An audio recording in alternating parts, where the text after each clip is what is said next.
Salam, hər vaxtınız xeyirdir. Mən bugündən etibarən yeni 7-ci sinif biologiya kitabının izahını verəcəm sizə.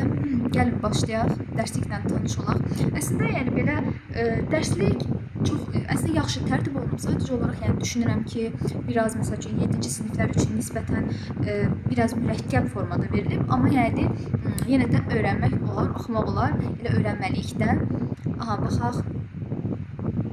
Baxın, bu hissələrə belə özünüz göz yetirərsiniz. Çünki məsələn giriş hissədə nə öyrədilir, maraq oyatma nədir, izah etmə nədir? Yəni bu hissələri oxusaz, yəni orada sizə izah verir ki, yəni mən bu hissələrdə bunu başa salmaq istəyirəm və xüsusilə belə veriblər ki, yəni hər bir yerə diqqət edin. Ümumiyyətcə çalışın ki, yəni kitabın hər bir yerini əzbər biləsiniz. Çünki özünüz də bilirsiniz ki, dim həm şəkillərə önəm verir. Yəni dimin saxlamadığı bir yer olmur da. Yəni nöqtəsinə kimi oxumağı mən sizə məsləhət görürəm. İlk dərsimizdə gəlin tanış olaq. Biologiya nəyi öyrənir?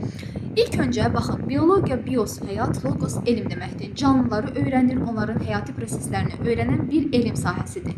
Canlıları öyrənən alim isə bioloq adlanır. Bax, burada bioloqlarımız verilir. Robert Hooke, Anton van Leeuwenhoek, Matthias Schleiden, Theodor Schwann və s. Bunların hər birini, illərini oxumağa ehtiyacınız yoxdur. Sadəcə olaraq adlarını bilirsiniz, sonra onların hansı işlər gördüyünü mütləq əzbər bir şəkildə bilməlisiniz. Məsələn, Robert Hooke ilk dəfə hüceyrə anlayışından istifadə etmişdi. Anton van Leeuwenhoek dövrünün ən müasir və təkamül mikroskopunu icad etmişdir. Bunları mütləq bilməlisiniz. Bu səhifəmizdə də yəni izah ediləsi bir şey yoxdur. Özünüz oxuyub, yəni başa düşəcəksiniz. Yəni burada müşahidələr aparmaq nədir, elm nədir, bioloqlar həyatı canlıları necə öyrənir, yəni özünüz oxumaqla asan bir şeydir. Yəni vaxt itirmək istəmirəm burada.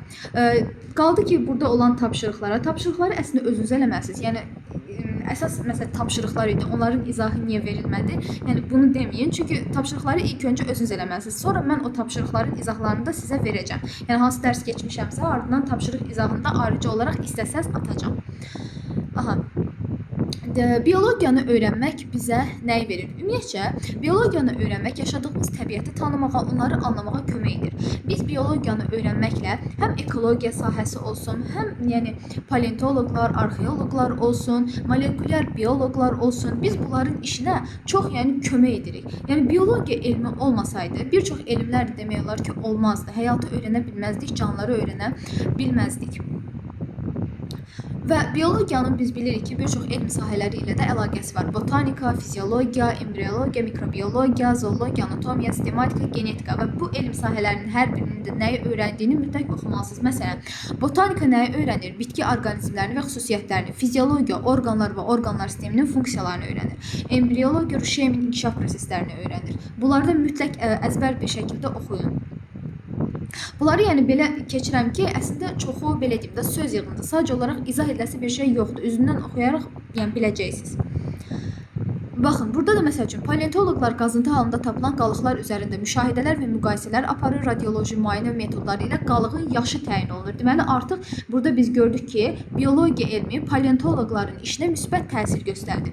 Paleontoloqlar bunun nəticəsində müşahidələr aparırlar, müqayisələr aparırlar və qalığın yaşı müəyyən olunur. Məsəl üçün, əhalinin sürətlə artması, onların ehtiyacları ətraf mühitə mənfi təsir göstərir. Bayaq da dediyim kimi, yəni ekoloji problemlərin həllində də biologiyanın verdiyi məlumatlar mühüm əhəmiyyət kəsb edir. Gündəlik həyatda məsəl üçün qatıq və pendir hazırlamaq, tibb sahəsində antibiotik istehsalı kimi məqsədlər üçün də istifadə edilən mikroorqanizmlər hazırda ekoloji problemlərin həllində də tətbiq edilir. Yəni bu biologiyanın bizə verdiyi töhfələrdən biridir. Bu hissəni də oxuyarsınız, deyir ki, insulin qan şəkərini aşağı salan və qana ifraz olunan fəal fizioloji maddədir. Mədalatı vəzi tərəfindən ifraz olunur insulin hormonu. Bu düzdür, 8-ci sinifdə də belə bir məlumat verib. İnsulin hormonu mədalatı vəzi tərəfindən ifraz olunur. Əgər ki, insulin hormonu azalarsa, yəni az ifraz olunarsa, bu zaman şəkərli diabet xəstəliyi yaranır. Əvvəllər insulin kəsilən heyvanlardan əldə edildi. Amma biologiyanın öyrənilməsi, biologiyanın inkişaf etdirilməsi nəticəsində belə deyək də, biotexnoloji üsullarla daha ucuz və bol insulin istehsal etmək mümkündür. Tapşırıqlara mütləq şəkildə baxın, yəni mütləq şəkildə. Hüceyrə və orqanizmə gəldikdə bizi əhatə edən hər şey, torpaq, hava, su, heyvanlar və bitkilər təbiət adlanır. Təbiətdə canlılar və cansızlar bir-biri ilə sıx əlaqədədirlər. Məsələn, baxın, burada canlı daş heyvan göstərilib. Yadınızda saxlayın, yeni terminlər daxil edilib. Canlı daş heyvan piura adlanır. Piura. Canlı daş heyvan piura. Canlı daş bitki isə litop adlanır. Baxın, burada da verilib. Qayalı sahil sularında yaşayan oturaq dəniz heyvanı piura və quraqlıq ərazilərdə bitən bitki litop. Daşa bənzəməsi ilə diqqəti cəlb edir. Bu xüsusiyyətinə görə onları canlı daş adlandırırlar. Canlıların əsas xüsusiyyətlərinə gəldikdə, ümumiyyətcə canlıların əslində 20-yə yaxın, əsas xüsusiyyəti var. Sadəcə olaraq dərslik kitablarında bizim öyrənəcəyimiz hərəkət, qidalanma, tənəffüs, çoxalma, böyümə, inkişaf, ifrazat, qıcıqlanma kimi canlıların əsas xüsusiyyətidir. Yəni canlıların əsas xüsusiyyətləri hansılardır dedikdə, canlılar hərəkət edir, canlılar qidalanır, tənəffüs edir, çoxalır, böyüyür, inkişaf edir, ifrazat və qıcıqlanmaya malikdirlər. Elə deyilmi? İndi baxaq görək hərəkət nədir? Canlıların əsas xüsusiyyətlərindən biri olan hərəkət canlının vəziyyətini və yerini dəyişməsidir. Yəni hərəkət etmək nə deməkdir? Sən öz yerini dəyişirsən, sən öz vəziyyətini dəyişirsən. Heyvanların əksəriyyəti fəal hərəkət etmək qabiliyyətinə malikdir, lakin oturaq həyat tərzi keçirən canlılarda mövcuddur. Hərəkət iki cür olur. Vardır aktiv hərəkət, bir də vardır passiv hərəkət. Baxın, aktiv hərəkət siz gözünüzlə məsələn bir heyvandır, qaçır, aktiv şəkildə hərəkət edir. Əsasən aktiv hərəkət çox zaman heyvanlara aid olur. Məsəl üçün, bitkilərin, baxın, burada şəkildə də göstərilib. Bitkilər günəş işığına doğru həmişə istiqamətlənir. Yəni gövdəsi yuxarıya doğru. Sən bitkini düz də tutsan, gövdəsi yuxarıya qalxacaq. Bitkini əysən, müəyyən müddət sonra düzdürsən, onu uzun müddət lazımdır, onu sən görməyin üçün. Yəni əyri də eləsən, qabı əyri də tutsan, yenə də günəşə tərəf istiqamətlənəcəkdir. Yəni hərəkət edir. Bitkilər də böyüyür. Bitkilər də hərəkət edir. Sadəcə olaraq biz onu görə bilmirik, belə deyim. Bir də, amma deyə bilməzsiniz ki, yəni bitkilər həmişə pasiv hərəkət edir. Xeyr. Məsəl üçün, burada bir bitki göstərilmişdi, küstüm otu. Baxın, küstüm otunun digər adı mimozadır, mimoza da deyirlər buna. Küstüm otunun yarpaqlarına toxunduqda yarpaqçıqları bükülür. Yəni sən artıq burada bir bitkinin fəal sürətdə, aktiv sürətini gördün, yəni gözünlə gördün. Deməli, bu o deməkdir ki, bitkilər də aktiv hərəkət edə bilərlər. Yəni ancaq bitkilər pasiv hərəkət edir deyə bir şey yoxdur. Qidalanmağa gələndə bütün canlılara xas olan xüsusiyyətdir qidalanma. Qidalanma nəticəsində biz enerji əldə edirik. Bizim enerjimiz yenilənir, təzələnir. Yəni əslində biz deyirik, yəni mənim halım yoxdur, enerjim yoxdur. Bu bizim qidalanma səviyyəmizin məsələn aşağı olmasına və ya qidaya ehtiyac olduğumuzu göstərir. Məsələn, bitkilər günəş enerjisindən, karbon qazından və sudan istifadə edərək qida maddələri hazırlayırlar. Yəni ki, fotosintez edirlər. Yuxarı siniflərdə fotosintezi daha yaxşı başa düşəcəksiniz. Bitkiyən heyvanlar bitkilərlə qidalanır, yırtıcılar digər heyvanları ovlayaraq onlarla qidalanırlar. Canlıların əsas xüsusiyyətlərindən baxın. A-da göstərilən canlıların digər bir əsas xüsusiyyəti olan çoxalma xüsusiyyətidir ki, gördüyünüz kimi məsəl üçün heyvanlarda yumurta qoymaqla çoxalan heyvanlar vardır, diri bala doğmaqla çoxalan heyvanlar vardır. Burada bitkilərin çoxalmasıdır. Sonra B-də artıq inkişaf göstərilibdir. Bu da canlıların əsas xüsusiyyətlərindən biridir. Yəni ki, zaman keçdikcə inkişaf edirlər, böyüyürlər, inkişaf edirlər. Əslində böyümə və inkişaf ayrı-ayrı şeylərdir. Onun da izahını sizə deyəcəm birazdan. Sonra C-də göstərilən isə tənəffüsdür. Tənəffüs məsəl üçün heyvanlar, yəni ki, insanlar, bunlar biz tənəffüs edəndə karbon qazını xaric edirik, oksigen qazını uduruq. Amma bitkilər tənəffüs eləyəndə isə, bax burada göstərilibdir, qırmızı dairə ilə göstərilən oksigen, üçbucaqla göstərilən isə karbon qazıdır. Bitkilər isə əksinə, belə deyim, onlar tənəffüs edən zaman eyni şəkildə, yenə də heyvanlar kimi oksigen qazını udur, karbon qazını buraxır. Amma bitkilərin bir özəlliyi var ki, bitkilər fotosintez etmək qabiliyyətinə malikdir. Bitkilər fotosintez edən zaman oksigen qazını buraxır, karbon qazını udurlar. Yəni ki, bu da bizim üçün xeyirli bir şeydir. Aha. Baxın, burada göstərilib, dedim ki, böyümə və inkişaf fərqli anlayışlardır. Böyümə hüceyrə və orqanizmin həm ölçüsünün, həm də kütləsinin artmasıdır.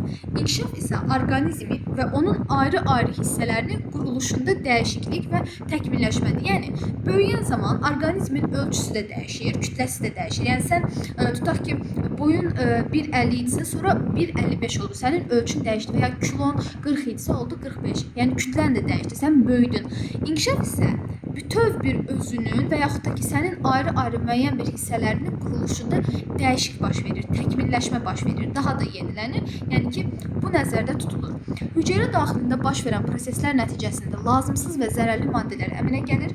Bu maddələrin orqanizmdən xaric edilməsi də ifrazat adlanır. Qıcıqlanma canlının xarici mühitin təsirinə qarşı səs, görüntü, qoxu, dad, toxunma, ətraf mühitin temperaturunun dəyişməsi və s. bunlara cavab vermə qabiliyyətidir.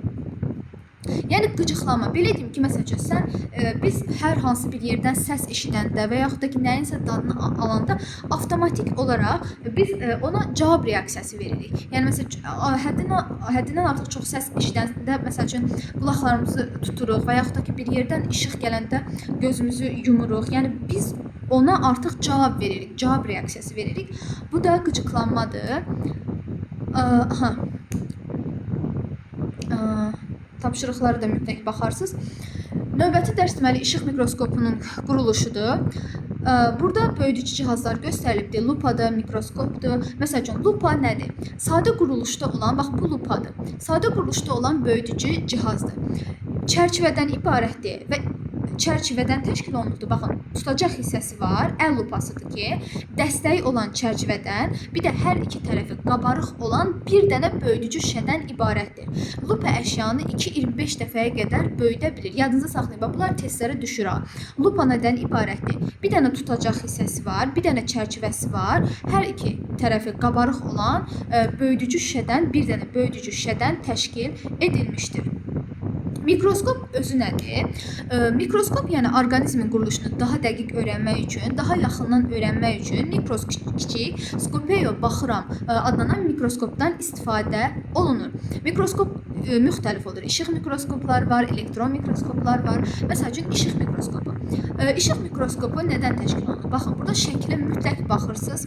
Okulyar haradır, obyektiv haradır? Oxların yerində mütləq əzbər şəklində bilməlisiniz. Yəni okulyarla hara göstərilib, obyektivlə hara göstərilibdir. Çünki testdə sizə bu şəkil düşə bilər. Məsəl üçün sizə deyər ki, mikrovinti göstərin, makrovinti göstərin, obyektivi göstərin. Okulyar yuxarı hissədə yerləşir. Yəni ki, biz hardan baxırıqsa, ora okulyar adlanır. Okulus göz deməkdir. Tubusun yuxarı hissəsində yerləşir, çərçivə və iki böyüdücü şüşədən ibarətdir.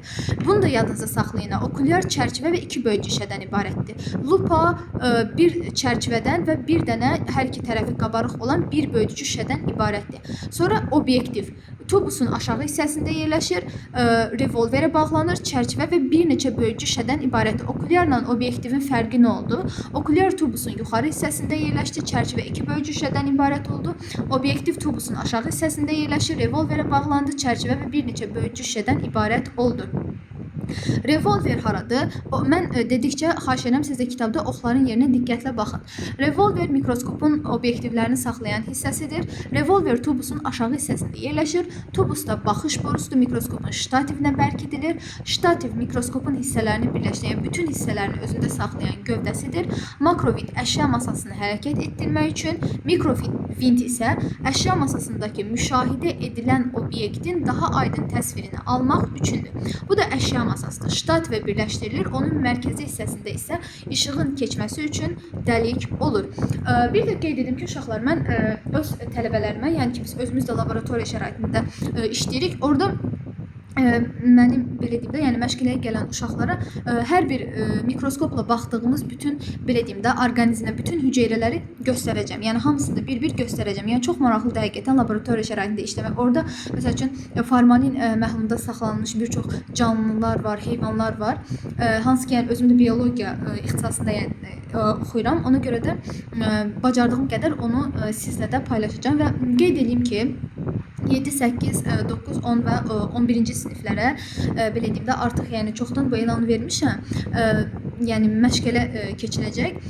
Sadəcə olaraq yəni ki, bu məşqələrin qiyməti də yəni 25 azındır və 2 həftə ərzində də heç bir ödəniş alınmayacaq. Bu niyyədir? Çünki burada əsas məqsəd odur ki, 2 həftə ərzində yəni biz bir-birimizi tanımalıyıq. Yəni elə uşaq ola bilər ki, məsəl üçün mənim izahımı başa düşməz. Yəni ki, bu çox normal bir şeydir və yaxud da ki, yəni bəyənmir. Yəni ona görə də 2 həftə ərzində onlara möhlət verilir ki, həm müəllim uşağı tanısın, həm uşaq müəllimi tanısın. Sonra da əgər bəyənsəz qalacaqsınız, bəyənməsəz də yenə də yəni heç bir fərqi yoxdur. Yolunuza davam edərsiniz. Hansı müəllimi daha yaxşı başa düşürsünüzsə, onun yanında da qalarsınız. Yəni əsas məqsəd sizin o universitetdə istədiyiniz ixtisasa qəbul olmağınızdır. Yəni dediyim kimi sadəcə olaraq 25 azına keçiləcək məşğələlərimiz. Aha, davam edək. Burada indi işıq mikroskopu ilə bir də ki, baxın, sizdən əgər ki mikroskopun böyütmə dərəcəsini soruşsa, mikroskopun böyütmə dərəcəsi okulyar və obyektivin hasilinə bərabərdir. Məsələn, indi bir dəqiqə qeyd edeyim üzərinə.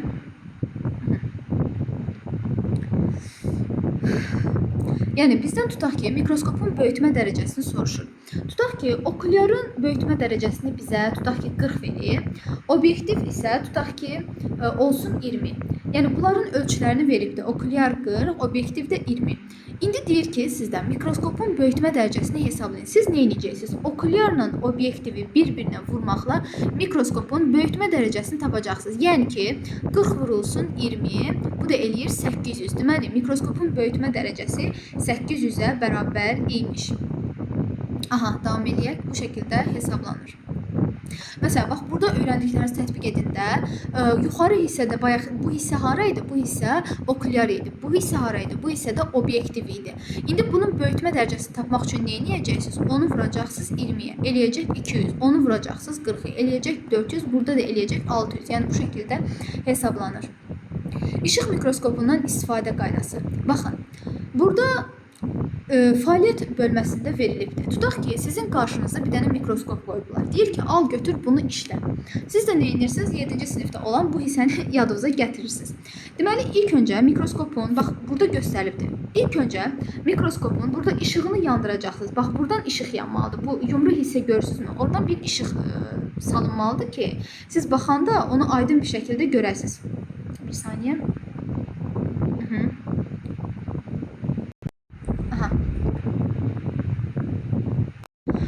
İşıq salındıqdan sonra nə edirsiniz? Bir dənə preparat hazırlayırsınız. Tutaq ki, soğan dəriciyini götürürsünüz yavaş bir şəkildə. Sonra sizə bir dənə şüşə verirlər. Həmin şüşənin üzərindən nazik bir dənə soğanın dəriciyini qoyursunuz. Qoydunuzmu?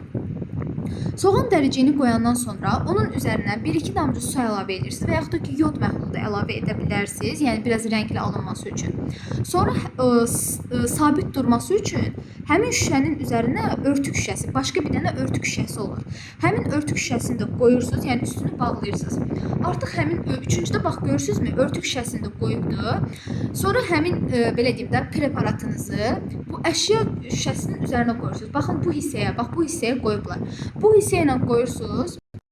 Bu hissəyə qoyursunuz. Baxın, burada həmin o tıxacılar var ki, şüşə o tərəfə bu tərəfə qaçmasın deyə bunu möhkəm bir şəkildə bağlamalısınız. Bağlayandan sonra artıq özünüzə görə ayarlayırsınız. Vintlərlə ya yaxınlaşdıra bilərsiniz, ya uzaqlaşdıra bilərsiniz. Yəni ki, tam görüntü alınana qədər və çalışın ki, məsələn, mikroskopa baxanda oturuşa da, yəni düzgün formada diqqət etmək lazımdır. Düppədüz, yəni stolda oturursunuz. Yəni biraz boyunuz çatmaya bilər, amma yenə də çalışın ki, stolda oturasınız. Düppədüz bir şəkildə başınızı düz tutaraq sadəcə olaraq gözlərinizi, yəni biraz əyilmiş bir formada həmin preparata baxmaq daha məsləhətlidir. Yəni bu şəkildə. Davam edək sonra. Burada da yenə məsəl üçün arı qanadının mikroskop altında görünüşünü görürsünüz. Sonra soğan dəriciyi, maya göbələyi, duz kristalı, şəkər tozu. Mikrofoto şəkil nədir? İşıq mikroskopundan istifadə edərək çəkilmiş, yüksək nisbətdə böyüdülmüş bir foto şəkildir. Aha. Burada öyrəndiklərinizi tətbiq edin hissəsinə bir nəzər yetirək. Mikroorqanizmlər diametrlərinə görə şərti olaraq deyir ki, 3 qrupa bölünür. Kiçik ölçülərin diametri 2 mikrometrdən. Bax, bu mikrometr deməkdir. Bu işarə mikrodur. Yəni mikrometr. Bu mikrometr deməkdir. Kiçik ölçülərin diametri əgər ki 2 mikrometrdən kiçikdirsə, o deməli kiçik ölçülüdür. Orta ölçülü 2 ilə 4 mikrometr arasında olanlar, iri ölçülü isə 4 mikrometrdən belə deyək də böyük olanlar isə iri ölçülü adlanır. Burada mikroskop altında baxılan obyektin faktiki ölçüsünü müəyyənləşdirmək üçün xüsusi bir düsturdan istifadə edilir. Faktiki ölçünü tapmaq üçün şəkil ölçüsünü böyütmə dərəcəsinə bölmək lazımdır. Bunu da yadınızda saxlayın ki, 1 mm 1000 mikrometrə bərabərdir. İndi gəlin baxaq, burada bir məsələ verilib. Deyir ki, düsturdan istifadə edərək böyütmə dərəcəsi 400 və şəkil ölçüsü 8 mm olan canlının faktiki ölçüsünü müəyyən edin. Gəlin yerinə qoyaq. Böyütmə dərəcəsini 400 verib. Deməli böyütmə dərəcəsi məxrəcdədir. Baxın bunu 400 verib bizə.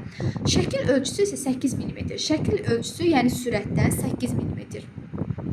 8 mm-i siz mikrometrə çevirməlisiniz. 1 mm 1000-dirsə, 8 mm-də 8000 mikrometrə bərabərdir. 8000-i bölürsüz 400-ə, eləyəcəkdir 20. Deməli, cismin faktiki ölçüsü nəyə bərabər olacaqdır? 20 mikrometrə bərabər olacaqdır. Bu şəkildə hesablayırsınız. Burada mütləq öyrəndiklərinizi yoxlayın, tətbiq edin, burada baxarsınız. Artıq hüceyrənin ümumi quruluşuna gələn dərs izah eləyəcəm. Belə, əgər başa düşmədiyiniz nəsə oldusa, mütləq şərhlərdə yazın. Dediyim kimi, tapşırıqlara da ayrı bir vaxt ayıracağım. Onları ancaq belə izah eləyəcəm. Çünki istəyirəm ki, ilk öncə siz onu özünüz yazasınız, özünüz başa düşəsiniz. Çünki yəni, özünüzün də biraz beyninin açılması mütləqdir. Belə, sağ olun.